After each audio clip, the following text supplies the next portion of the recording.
Hello, and welcome to another exciting episode of Almost Woodworking.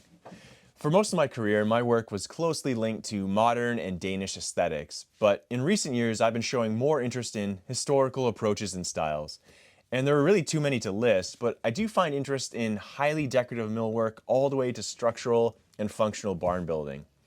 There's a lot of abandoned and fire damaged examples of these building methods that I've come across, so let's explore these together.